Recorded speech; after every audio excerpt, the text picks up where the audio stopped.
Aberration. Dead. God. Type. Metaph. Threat level. Black. Active status. Destroyed. Description. There's no way to put this lightly, so I think I encountered a baby death god in my backyard.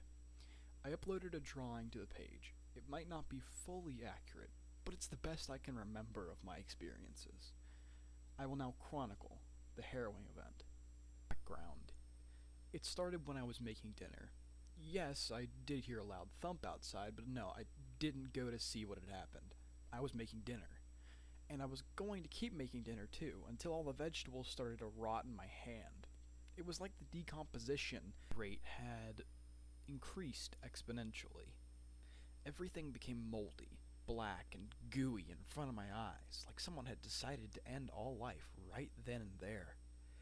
The wooden boards of my house began to creak, splinter, and go soft. The brittle windows shattered, and insects drifted through to their deaths on dust particles and broken wings.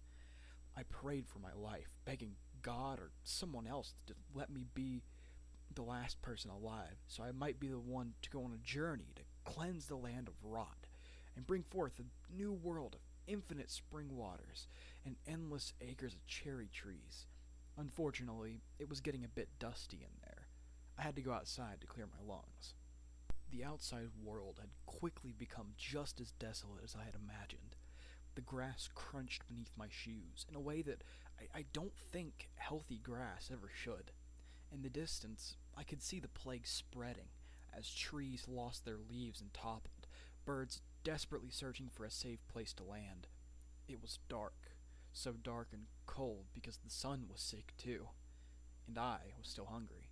There was a crater in the grass. Inside was a creature I can still only describe as a god or demon or something else unnatural, and by some coincidence it was now lying in my backyard. It was weak, pulsating and wriggling, an infantile black mass of putrid flesh and death made true. It reached out a hand to brush a falling leaf, which dried and turned to dust in its grasp. Our eyes met. I was afraid. I think it may have been afraid of me too, but I also felt like, in that moment, I was responsible for whatever happened next. Nothing had happened to me yet, as far as I could tell, so I simply picked up the infant god and carried it back inside. Still too young to do anything but tug at my decaying clothes. The prospects of dinner weren't looking very good at that point, which only made the end of the world that much more disappointing. There was nothing left to eat, and I wasn't hungry enough to eat myself yet. Of course, there was a more pressing matter at hand, disposing of the child, which appeared to be a simple task in its unformed state. As I reached for the kitchen knife to end its horrid life, a second thought occurred to me. Meat is meat, after all. I placed the monster on the table and cut off its head. Additional notes. The baby god actually tasted pretty good for something that looked like death incarnate. It may be a bit queasy, but if you cut around the rotten bits, there's some decent red meat. Kinda tastes like sausage. I actually made a stew out of it.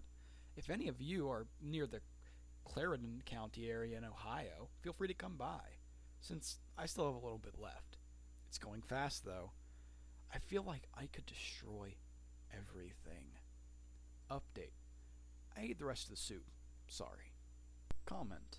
May 14th, 2007. Holy shit, are you okay? If you need help, I'll drop everything right now to drive out there to get you. Please respond. Anonymous. Reply.